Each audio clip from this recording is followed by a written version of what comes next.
end of the day, anything is possible when someone is drunk and high, like I said.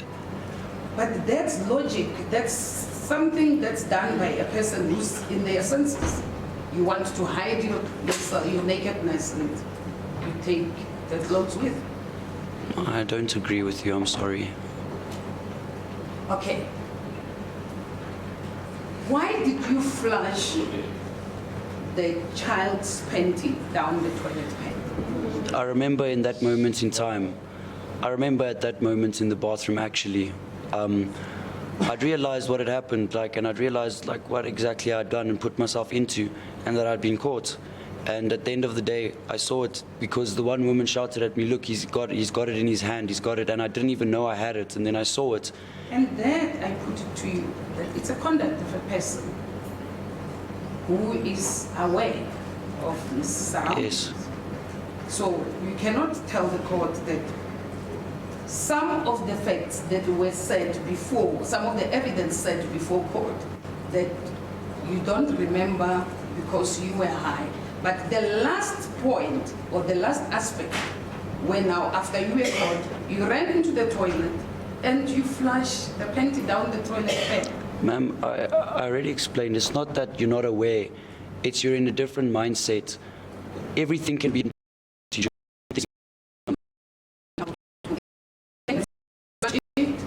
in your mind, defeating the ends of justice or the administration of justice. Yes. To flush away the evidence. Yeah.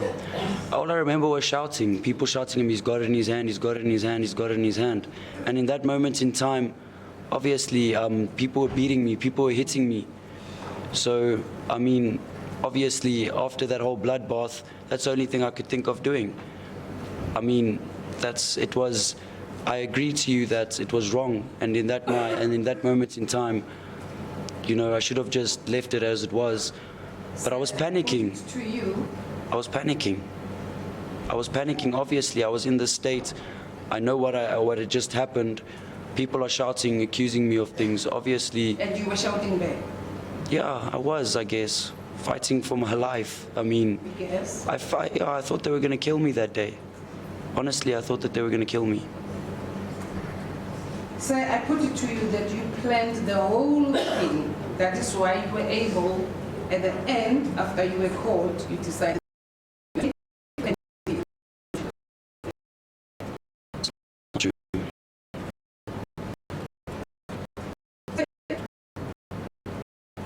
You grew up, your grandma raised you up, is that correct? Yeah. And you refer to her as your idol. And she loves you. She supports you. So you got all the support from her and all the love. And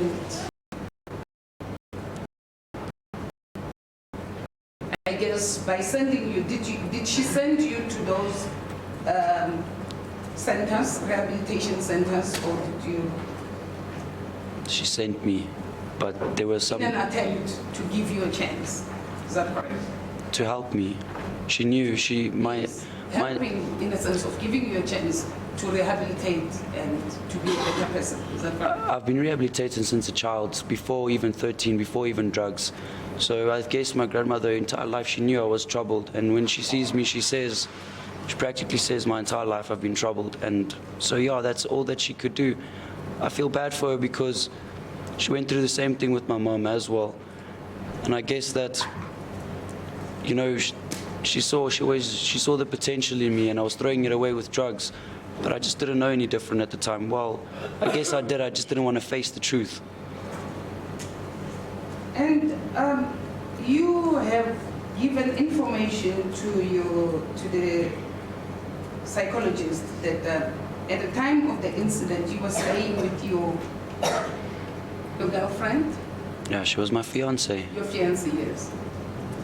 And you were intending to start a family. She was pregnant already. Yes. And you still continue using drugs?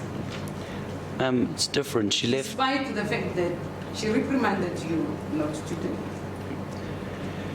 She left me after I got arrested. I pretty much, like I said, I felt like it's already done. The damage is done and my life is already over. But then there are days that I feel like I'm going to have a chance and another shot at things. So some days I do feel like I can just self-destruct and that nothing has meaning anymore.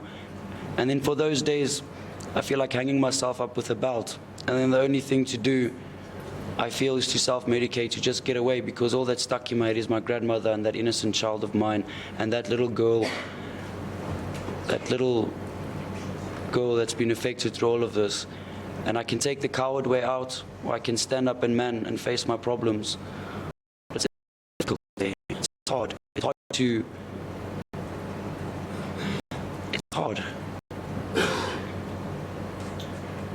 So I put it to you that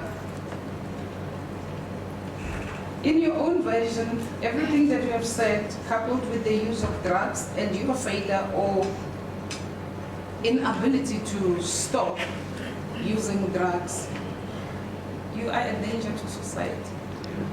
I can just mention one thing. If I have a second chance in life, I can be one amazing person. And I can prove to this world just how much I can make actually. I've been through a lot in my life. And I would like, and I know for a fact that if I have a chance, I can be something better. And I can be a valuable member to society. I believe that, yes. So no, I don't feel like I'm a danger to the public now. And you passed grade 12, is that correct? That's correct. And you've attended school, I guess at school, there are lessons about sexual intercourse and... I think, not really. I didn't have biology as a subject, but grade 7 you do have that one lecture. Life skills or... Yeah, sort of life orientation.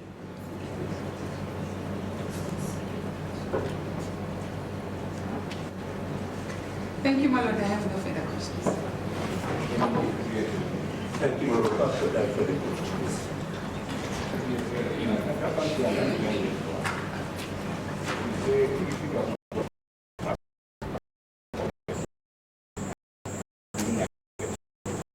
That's correct, sir. That is, yes.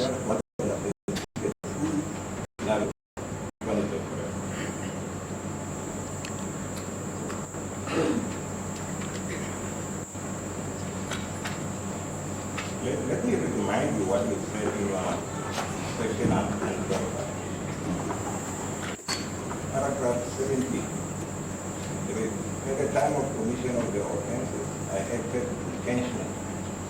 And although I was under the influence of drugs and alcohol, I could appreciate the wrongfulness of my action, and I was capable of acting in accordance with this appreciation.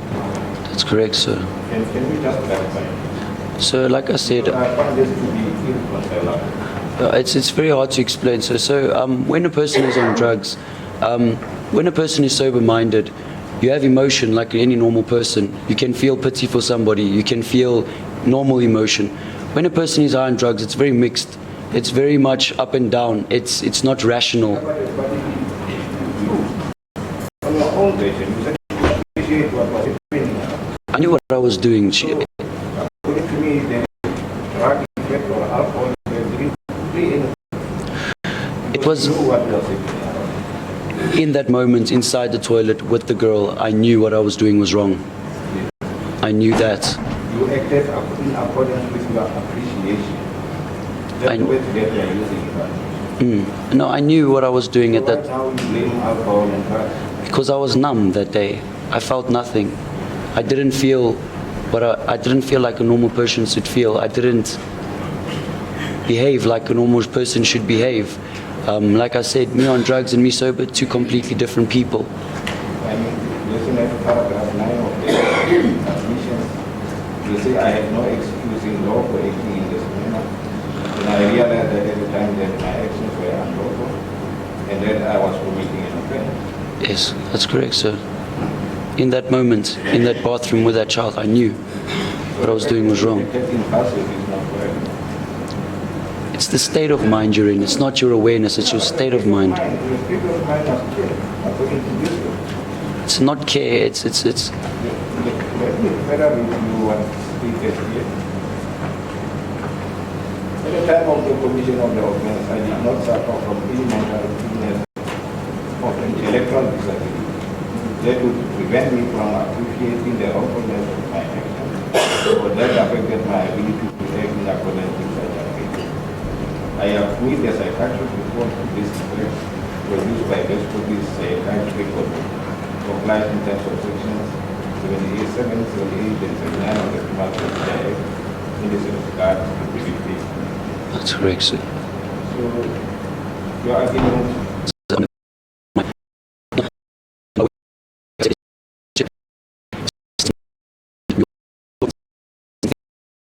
changes. Everything about your being, every thought that you have. When a person is on drugs, you can go steal a car, you can go hijack somebody right now, probably. But when you're not on drugs, you would never even consider it, you never even think about it. It's just the state of mind. It was at that moment in time where my thoughts were taking me. any question? Nothing. Nothing further. Thank you. As my lord, are there all Rina Gines, my lord, she's a psychologist of a copy of the report, just for your lordship's convenience while she testifies. You will see this report. I apologize for Why did you receive this report? over the Sorry. Why did you my lord, I wasn't sure if I hear what your lord said. She's trying to get through the traffic rules.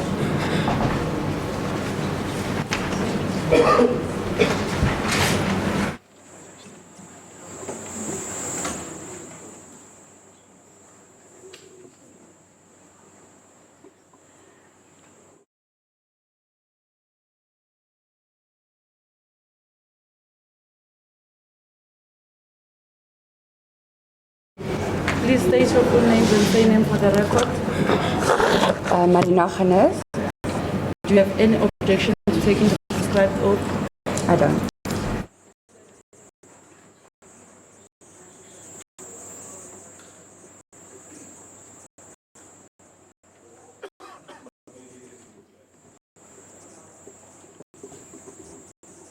My lord, before I proceed, the witness has requested that the press doesn't broadcast the evidence. She doesn't mind the name being used, but she's afraid of distraction that it would cause if the cameras could influence her. She doesn't mind photos, she just doesn't want the direct.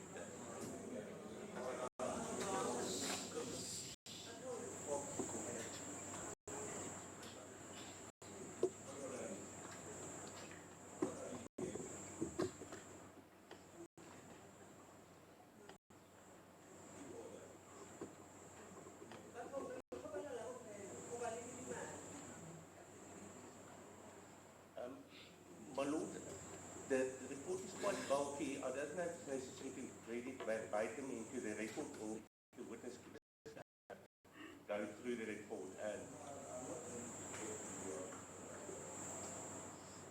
my lord, in that case, I do not, the physical report is available to everybody. Then I'm just going to ask you to go through the report and explain it more than to read it verbatim. The first issue would be your curriculum vitae. If you could just give us an overview of that.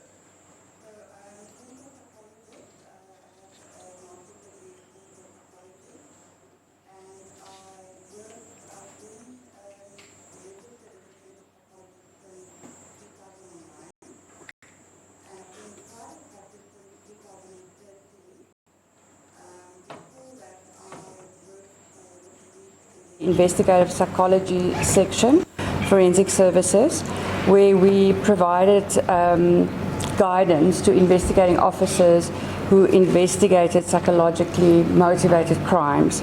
And I also prepared pre-sentencing reports, and many times I've testified in court.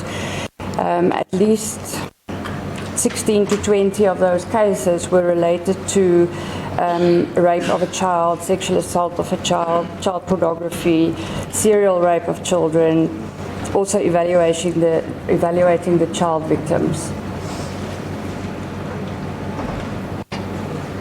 Thank you. Could you, and you then compile a report regarding the accused? That's correct, my lord.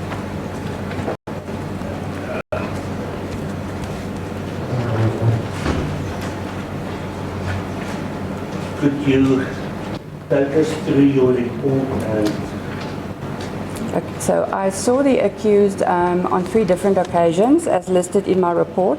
I also did collateral interviews with his biological mother, his grandmother, his ex-fiancée, and in grade 12 he had a tutor who also became his friend because he did homeschooling, so the tutor was there to help him.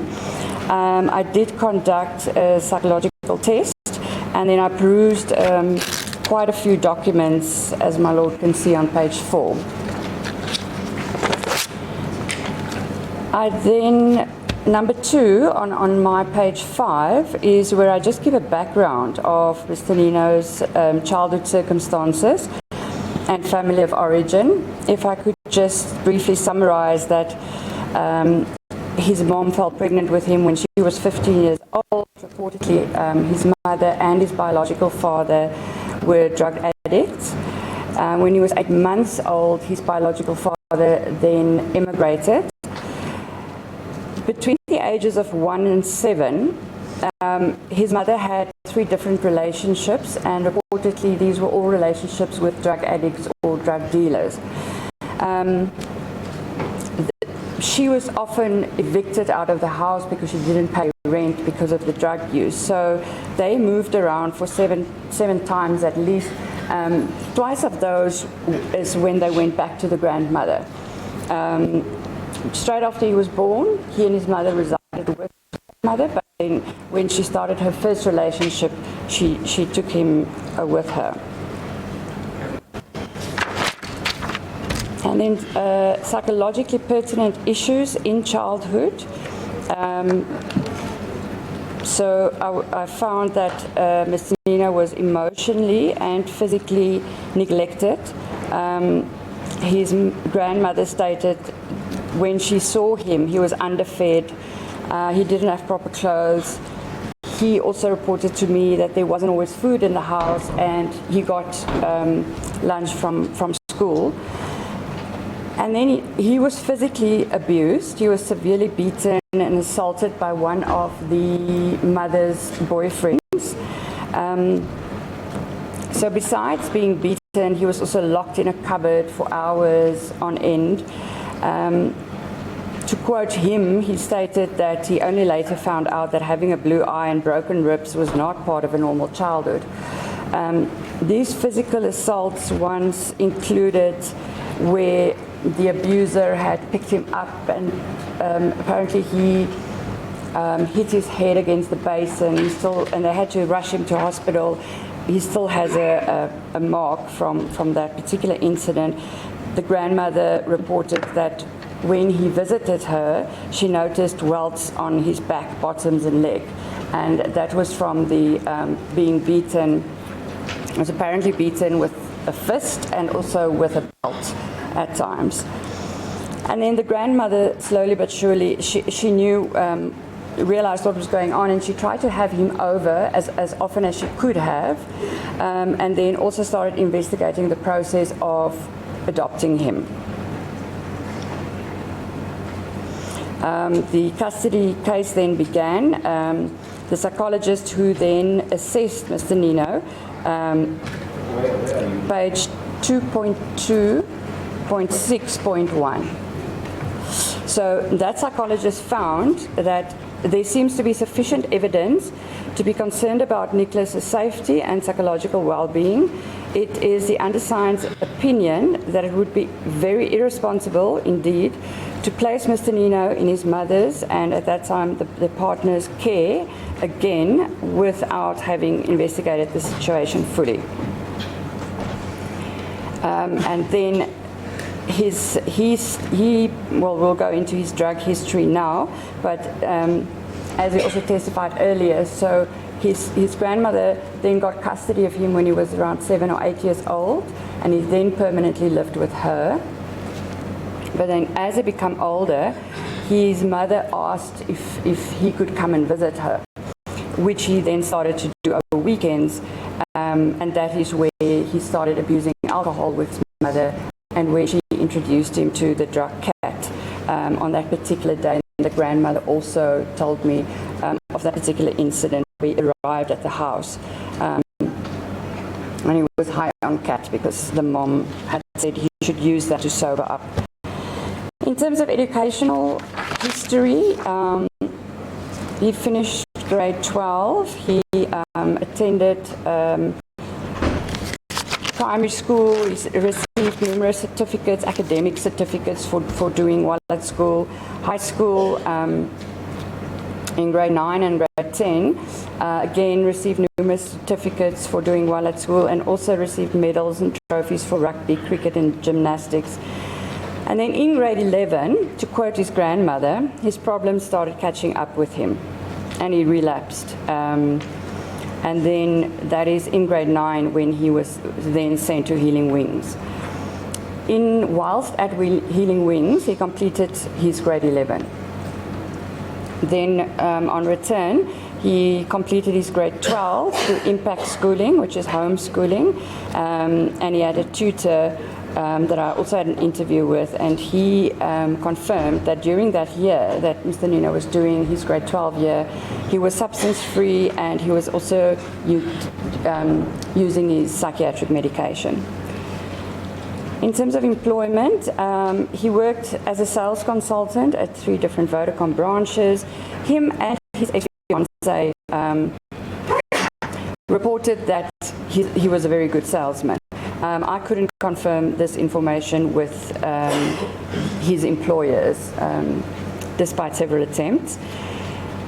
And he only worked for a few months at a time, and twice he said he resigned because he relapsed into drugs. In terms of his relationship history, his grandmother said that he had difficulty forming friendships as a child because of his anger. His first long-term romantic relationship was when he was in grade 8, and that was a 1-year relationship. His next romantic relationship was in grade 9 and 10. They were together for 2 years. And then his last romantic relationship was with his ex-fiancée, and they were together for approximately 3 years. And then I go on to explain how the ex-fiancée described their relationship on page 8 as being extremely strong. Nothing in this world could split them up. And she also said in terms of his behavior, op sy hande gedra, which means he treated her extremely well. Then she said she's never used drugs with him, and she reported that she never liked his friends who did use drugs, called them druggies and bad news. She then also said that when she asked him, why do you still hide doing drugs from me, he said, I will never in my whole life allow you to use this stuff, and I will never allow you to see me using it.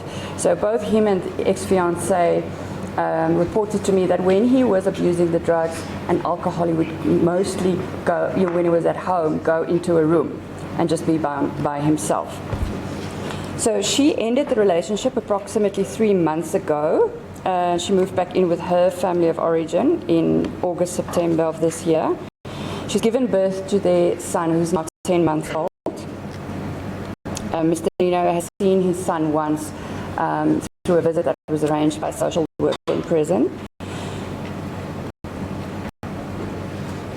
Mr. Ninow's mother reported to me that she did have a close bond with him when he was born, although she stated that later on they grew apart.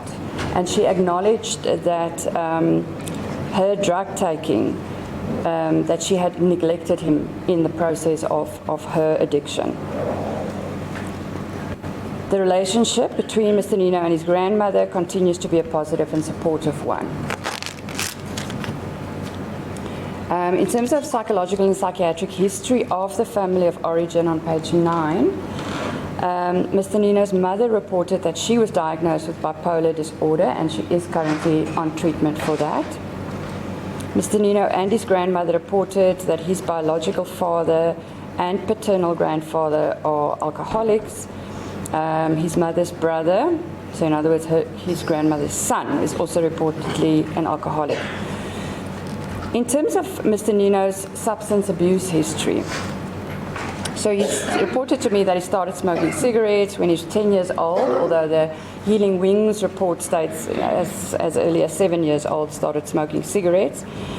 And then reportedly started using alcohol at the age of 12 or 13, as well as other illegal drugs such as cocaine, crystal meth. In high school, he was caught smoking dacha. He was given a warning by the school. He did say that to support his drug habit, he sometimes, when he was, as he called it, fully addicted, he would steal from his grandmom's house just to get money for drugs. The medical legal mental evaluation report also stated admitted to using several illicit substances. As I said earlier, my lord, the Healing Wings Rehabilitation Centre he attended for 8 months. In their departure form, they call it, they state that he did complete the 8-month program successfully. And then his second admission to a drug rehabilitation was to Houghton House. It was the beginning of 2018. Mr. Ninow and his grandmother tells me that he did complete the treatment. I tried numerous times to just get confirmation from them, although I saw the email communication between Mr. Ninow's grandmother and Houghton House, where they said, you know, we are booking a room for him and we're expecting him on the 3rd of January, etc. Currently, he admits to being a full-blown drug addict, and he says drugs have torn me apart. And he admitted to having used drugs while in prison. In terms of Mr. Ninow's psychiatric and psychological history, as stated above, he was physically, emotionally, and allegedly sexually abused as a child. He reported that as a child he was often angry and frustrated. He always had fits of rage. The grandmother confirmed that he was very aggressive as a child, very angry. He would hit his fist or his forehead against the wall until it bled. This was before the age of 4. She related the story of how she was doing knitting or needlework, and there was a scissors lying on the table, and he was cutting it. He was very small still. He was about 5, cutting it close to his head. And she said, "Be careful with that. You're going to cut yourself." And he then proceeded to cut his ear. And he said, and when she tended to him, he said, "Don't worry, all the devils are coming out of me." And she just said, for her, that was such a shock that such a young child would say something like that. Again, the psychologist who evaluated him in the custody case when he was 7 or 8 years old, she said that he experiences sadness, fear, and anger. He started self-harming from the age of 12 or 13 by cutting himself with blades. The grandmother said that this happened often. She related an incident where he was in the bath and called her, and he had cut his one leg severely, and the whole bath was full of blood. At the age of 15, he attempted to commit suicide the first time. He was then rushed to Wilgers Hospital for his treatment of his wounds, transferred to Denmark Psychiatric Clinic for the first time. He was then treated by a psychiatrist and diagnosed with unspecified bipolar disorder and substance abuse. And also the medico-legal mental evaluation also reported known bipolar mood disorder, defaulted on medication approximately 3 weeks prior to alleged incident. After that first admission, Mr. Ninow and his grandparents, they also saw a psychologist for family therapy for approximately a year. He's always had trouble sleeping. He was prescribed sleeping medication since the age of 14. At the age of 17, he attempted suicide for the second time. He said that he cut his arm then lengthwise and not sideways because he thought there's a better chance of him dying doing it that way. Again, he was admitted to Denmark Psychiatric Hospital. The psychiatrist reported in her referral letter because he was treated by 2 psychiatrists, the first psychiatrist who referred him actually to Healing Wings. In that letter, to Healing Wings, she states, since early teenage years, he has been struggling with episodes of aggression as well as depression. He also abused substances since the age of approximately 14 years. That's page 11, my lord. His mood stabilized quickly on medication, and she goes on to give the medication she prescribed to him. Mr. Ninow reported another incident of suicide, a third attempt where he attempted to hang himself, putting belts together and hanging it from a rail, sort of a door rail, but then as he started choking, he aborted the attempt. He was admitted to Denmark for the third time in 2017. And according to the second treating psychiatrist, because the first psychiatrist had emigrated, so she wasn't at Denmark anymore. So the second treating psychiatrist, in a note, he wrote, "It is possible that the psychiatric manifestations he suffered from in 2017, because that's the first time that he treated Mr. Ninow, were caused by substance abuse." But according to Mr. Ninow and his grandmother, he was banned from Denmark Hospital due to the use of drugs whilst within the facility. The psychiatric report by Westkopje Psychiatric Hospital after he was observed for 30 days said that the diagnosis was mixed substance abuse. Currently, Mr. Ninow reported to be very depressed and says he's in a very dark place. He's always hated himself because of abusing drugs and alcohol. The Healing Wings report stated it was evident that he had a deep hatred for himself. He exhibited being extremely overwhelmed by negative emotions. He told me he doesn't even feel physical pain anymore because nothing can be more painful than a broken heart or soul. When I asked him, why do you still use drugs? He said, in order not to feel emotions. Specifically, he said, when I use cat, it causes me to not care about my own life. I go completely numb. And it's interesting that when I spoke to his mother, the reason she gave for abusing drugs was, she said, I guess it deadens whatever I'm feeling inside. So that's obviously observed behavior from his mother that he learned from a very young age to cope with stress through escaping through drugs. He has guilt feelings because of the crime he's committed, feels worthless. He did indicate that if he gets a life sentence, I'll kill myself for sure. When I asked him how he would do it, he said he would take razor blades and cut his throat. I asked because when somebody has a specific plan for suicide, that means that the risk is higher that they're actually going to do it. Plus, of course, he has the previous suicide attempts.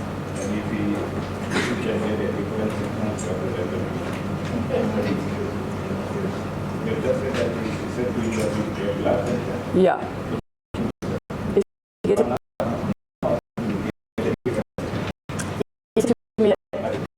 He would chance to be rehabilitated.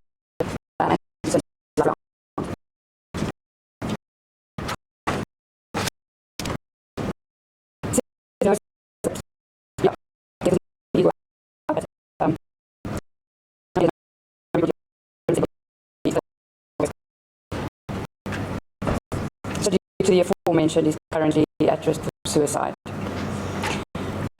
Then, in terms of his sexual history or functioning, due to the nature of the offence committed, namely rape, it was thought pertinent to include the accused's sexual history. His first sexual experience was when he was allegedly sexually abused at the age of 4 years old and 8 years old by a family friend. That was related by him and his grandmother. The first time he had consensual sex was when he was 12 years old with a girl who stayed in the same complex as him. And then, as I've said above, he has had 3 long-term intimate relationships. When I asked him directly, Mr. Ninow said that he has never had sexual fantasies about or urges towards children. He stated that he has never in the past forced anybody into a sexual situation. He admitted to watching adult pornography. His ex-fiancée reported that she regards Mr. Ninow as having a normal sex drive. However, when he used cat, he would become sexual. That was her words. But he has never forced her into any sexual activity, even when he was high on drugs. He would normally isolate himself when using drugs and be on his phone, sometimes watching pornography, which she never approved of. Mr. Ninow himself denied ever having watched child pornography. His ex-fiancée said that she sometimes saw the pornography on his phone, but she has never seen child pornography on his phone. She said that he never really wanted to spend time with children. He would greet them, but when they were, for instance, with friends who had children, he would never make time to really play with the children. If he was asked to look after his brothers, he would always not want to do it. He would rather spend his time in adult company than a child's company. And the grandmother also said that she's never seen him watch child pornography. She's never had any reason to suspect that he has a sexual attraction towards children. And on page 13, my Lord, I give a psychological interpretation of salient factors in his background. So what I've highlighted there is looking at the academic literature, that children, the emotional needs of children. And as I've said there, obviously one of the basic needs is for love and recognition in a stable, continuous, dependable relationship. And then also describe what the literature means with attachment, as it can be described as the first relationship you have with an adult. And then the other emotional need that a child has is the need for security. And Pringle, the person who proposed this theory, proposed that the child's need is met by giving him the security of loving and stable family relationships, as well as the security of a familiar place and a known routine. So although Mr. Ninow's mother reported to me that she had a close bond with her son after he was born, the relationship was not stable and dependable due to her drug use. He did have such a relationship with his grandmother, but he only stayed with her since he was 8, full-time. So until the age of 8, he did not have the security of stable family relationships, who grow up in circumstances of chaos, neglect, and abuse. And they point out 7 factors which children may present with. 1 is behavioral problems, 1 is emotional problems, 3rd is negative thoughts about themselves, the 4th is relationships, the 5th is physically, number 6 is moral and spiritual, and then lastly cognitive and behavioral problems. And then I also just say that children who has been abused and neglected are often diagnosed with psychiatric illnesses and has a wide range of emotional problems. Of the 7 factors that I mentioned earlier, I said Mr. Ninow grew up with limited secure attachment in the first 8 years of his life. Of the above mentioned symptoms, he seems to display behavior difficulties in the fact that he has anger outbursts and occasional impulsive behavior. He also suffers from emotional problems. He has a mood disorder. He suffers from negative thoughts towards himself and the world.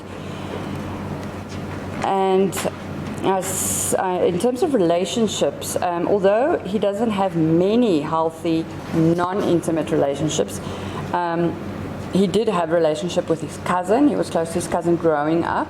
And the tutor who tutored him in grade 12 stated that he also became his friend, but they aren't friends anymore. So what I'm saying, and what they refer to in terms of relationships here is, if I can just read in my report there at the bottom of page 13, relationships, and then that means lack of trust, being manipulative, does not give or receive genuine affection and love. Now, I don't think that this is the case in Mr. Ninow's case. I think that I don't have evidence of having relationships purely for conning somebody or manipulating somebody. And I think that he is capable of giving and receiving genuine love because of the relationships he was in with his girlfriend.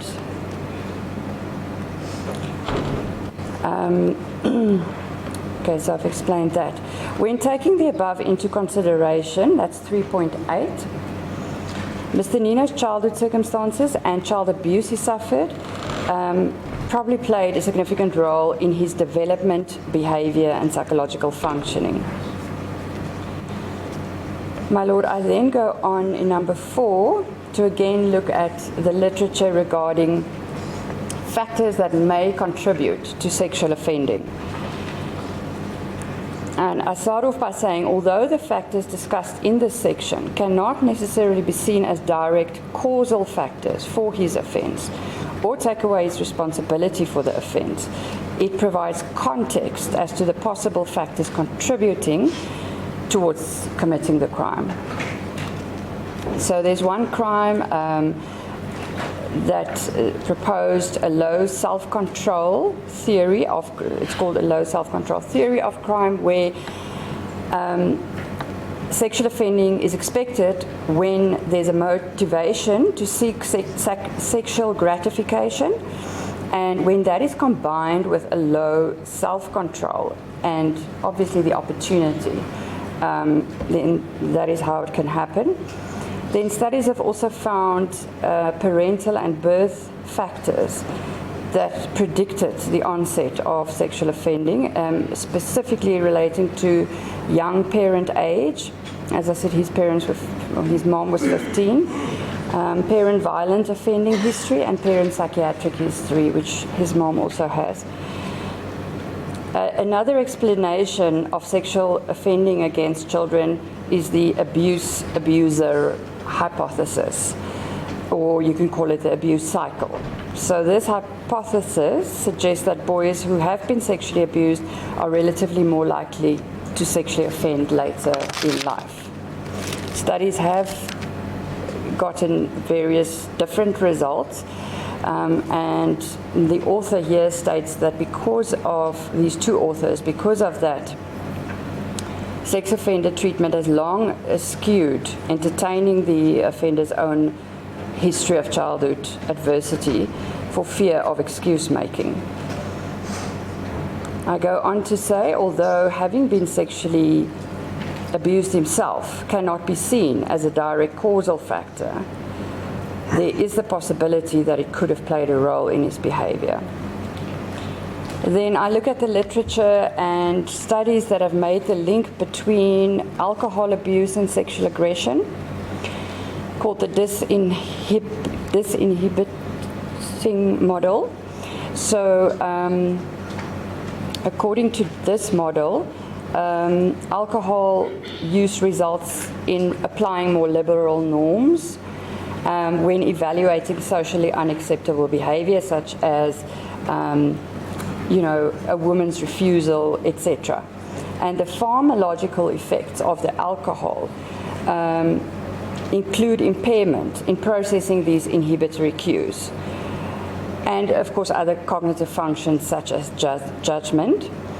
The authors state that intoxicated individuals tend to concentrate on superficial, salient cues, such as feelings of sexual arousal, rather than on more distant, covert cues, such as victim empathy or a sense of morality. That is when they are intoxicated with alcohol.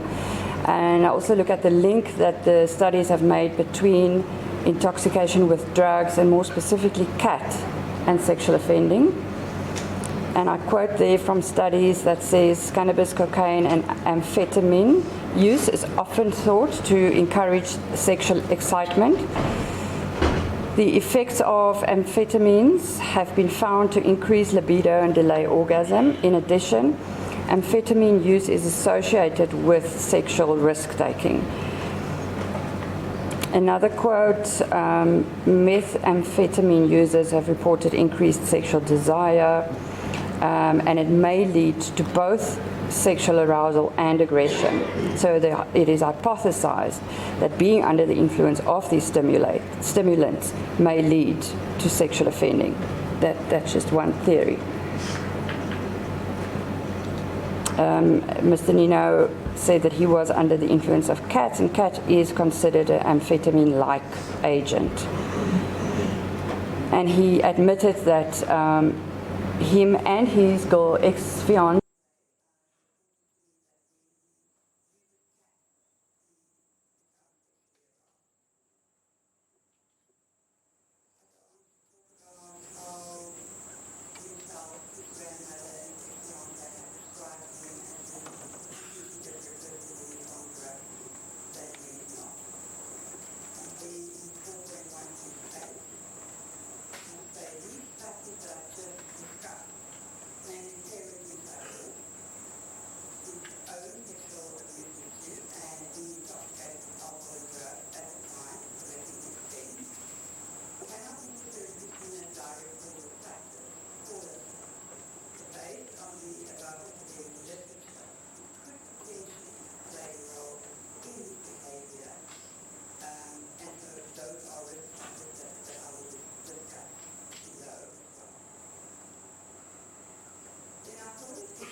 they would often be seen as, well, there must be a pedophile, because how can you otherwise explain such behavior? And I quote from one of the textbooks that says, public and media discussion of pedophilia and sexual offending shows a conflation of the two concepts.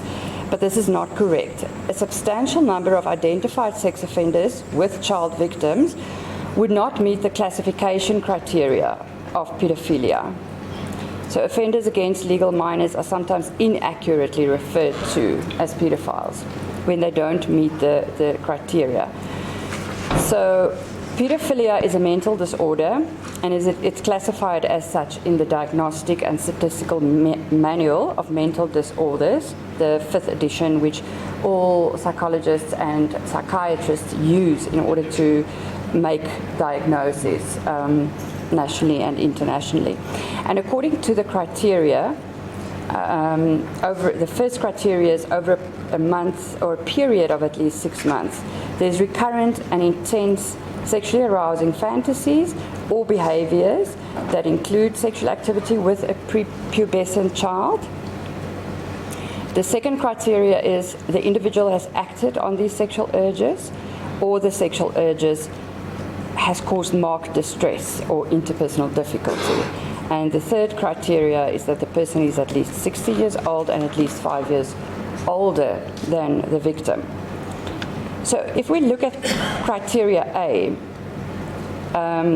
the sexual fantasies and behavior with children should be recurrent. Therefore, it should reflect, and again I quote, sustained, focused and intense pattern of sexual arousal to prepubescent children. Offenders diagnosed with pedophilic disorder frequently are characterized as non-violent and makes use of coercion tactics instead, and that's often referred to as grooming. So other child offenders, they do make use of violence, such as the case is now before the court, where he did use violence. Persons or people diagnosed with pedophilic disorder usually have a long-standing exclusive preference for children, both as sexual partners and social companions.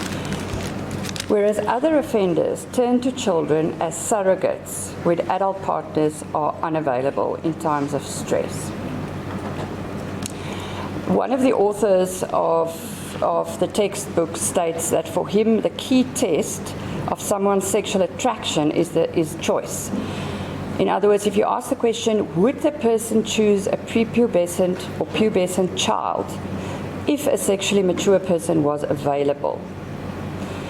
And taken from Mr. Ninow's history, he has chosen to have intimate relationships with adult women. Another factor that the DSM says it's not one of the criteria, but they say it's a good diagnostic indicator. It's something useful to look for, and that is the extensive use of pornography depicting children, of course. And it explains to say that people will generally choose the pornography that corresponds with their sexual preference. And there's another study that found that child pornography is a valid diagnostic sign of pedophilia. Another thing that I just want to mention here in terms of a differential diagnosis, so this is when you look at the DSM criteria, there are some mental disorders that have similar signs and symptoms, and you need to always exclude others before you can make a diagnosis. And in terms of the DSM, they list alcohol and substance use disorders. And then I quote from the DSM-5, the disinhibiting effects of intoxication may also increase the likelihood that a person who is primarily attracted to the mature physique will sexually approach a child. And similar to what we set up above, that offenders who normally would choose an adult, they tend to children as surrogates when adult partners are not available and in times of stress. So, as stated above, Mr. Ninow, as well as other collateral sources, denied that he's ever shown sexual interest in children or ever watched child pornography. He has committed a sexual offense against a child. Outside of that offense, there are no indications of sexual thoughts, fantasies, or urges towards prepubescent children. His behavior can thus not be classified as a pattern or being recurrent, nor extending beyond the 6-month time period usually required for the diagnosis. So taking all of the above into consideration, my Lord, based on my interaction with him, as well as collateral sources, as well as the psychological test that I will describe now, Mr. Ninow is not considered to have pedophilic disorder. However, the fact that he chose a child as his victim is cause for concern, and this aspect will have to be closely monitored in future. I then...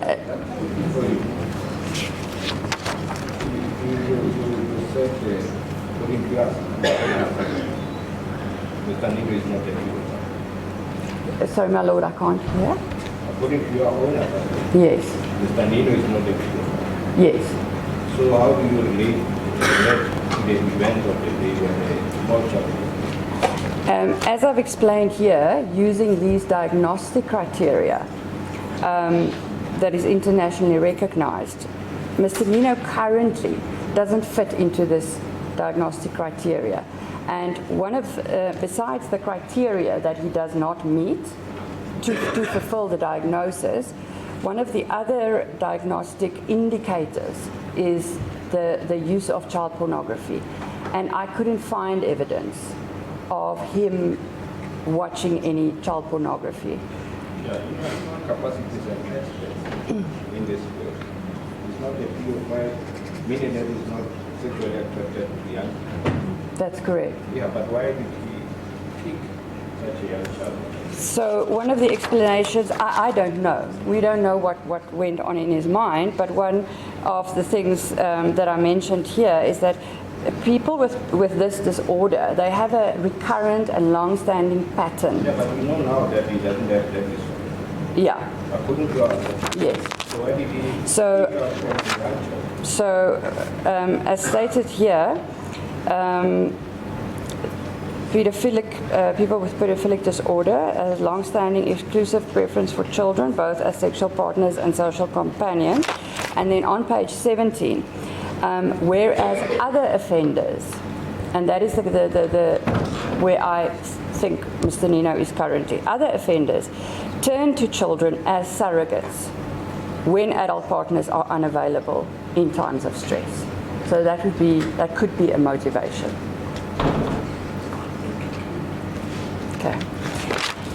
So I then did a psychological test. It's basically a self-report measure, and it's designed to assist forensic specialists, mental health professionals in making assessments. It's not a diagnostic tool for sexual dysfunctions or sexual disorders, but it can help to identify potentially deviant sexual interests. In the introduction, I've mentioned that my opinion is not based solely on this test. I interpreted the information gained from this test in light of the clinical interview.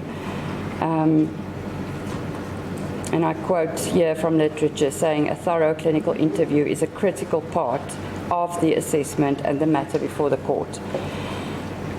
So this test basically has 4 scales, and I'm just going to name the scales, but it all has to do with finding out whether there are sexually deviant patterns or indicators. The first scale is called discordance, so that's the person's adjustment in regard to his sexual interests. Sexual obsession, obviously preoccupation with sex. Permissiveness, how liberal is the person's sexual values. Sexual stimulation, comfort of feelings regards to that. And then there's another 3 scales looking at sexual control difficulties. Sexual excitability, and on page 19, the last scale is sexual insecurity. So Mr. Ninow completed this test, and none of the scales were clinically significantly raised. So according to these test results, no atypical or disordered sexual behavior or paraphilic interests, such as pedophilia, are indicated.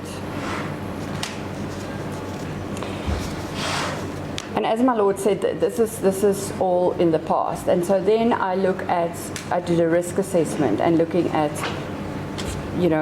from now onwards, because he has now abused, sexually, assaulted a child, raped a child.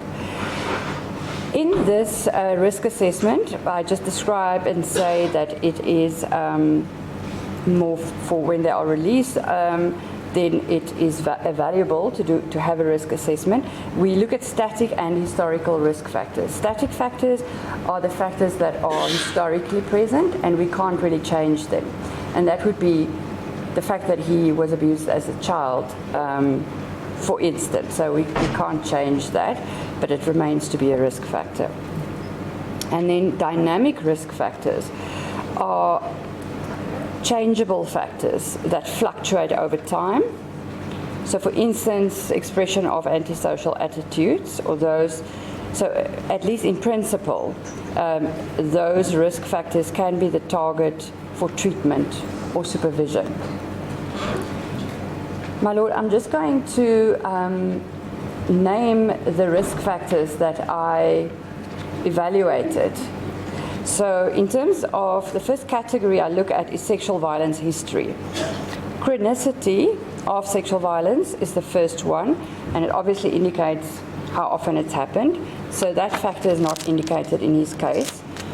Diversity of sexual deviance on page 20. That looks at the multiple types of sexual violence perpetrated, and it's not indicated in his case. Escalation of sexual violence is obviously when the person starts to perpetrate, and the more he perpetrates, the more violence he uses. And this is not indicated in Mr. Ninow's case.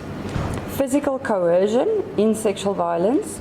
So this is actual, attempted, or threatened physical harm.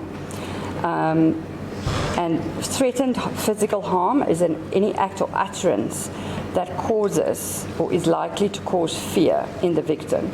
So this risk factor is definitely indicated in Mr. Ninow's case because he physically coerced the victim by undressing her and raping her. He also threatened to kill her if she calls her mother.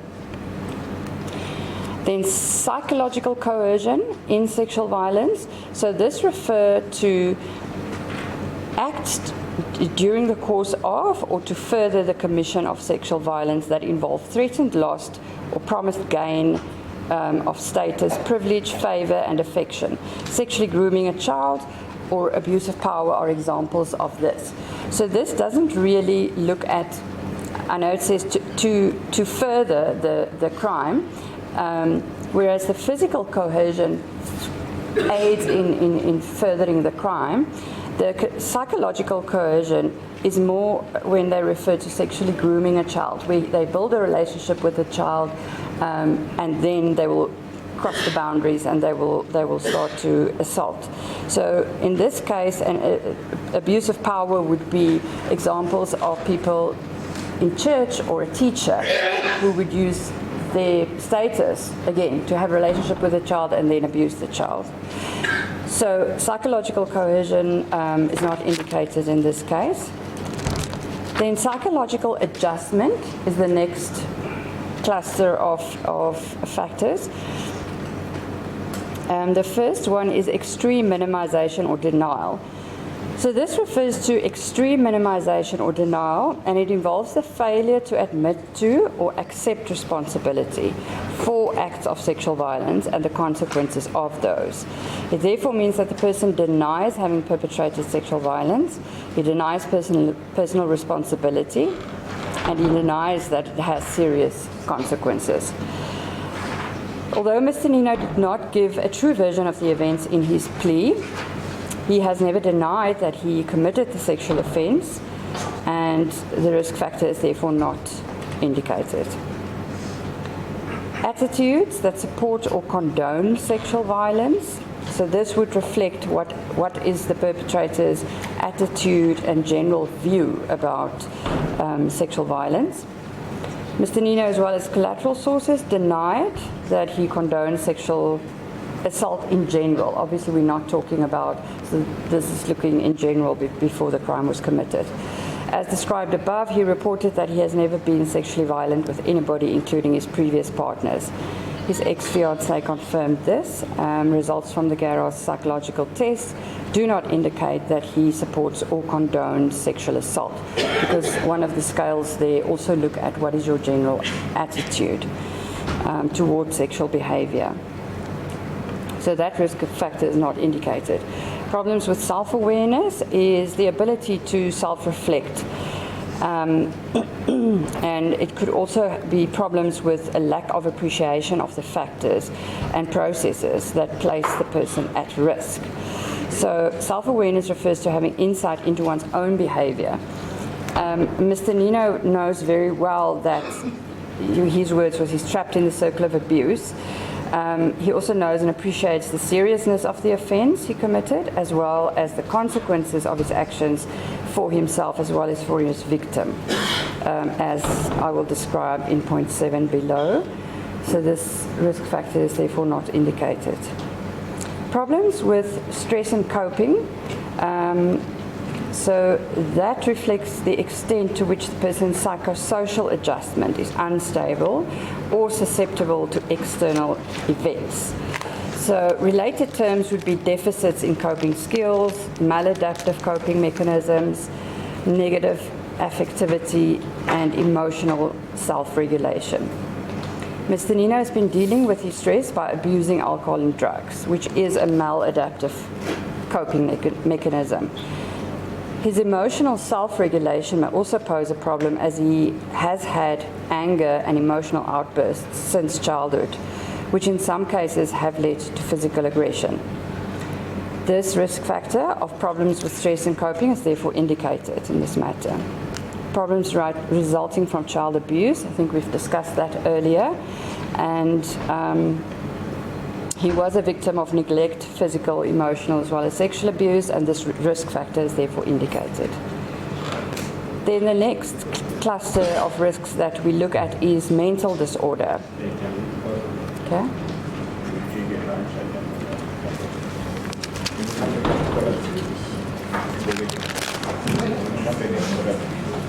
As a court, please explain.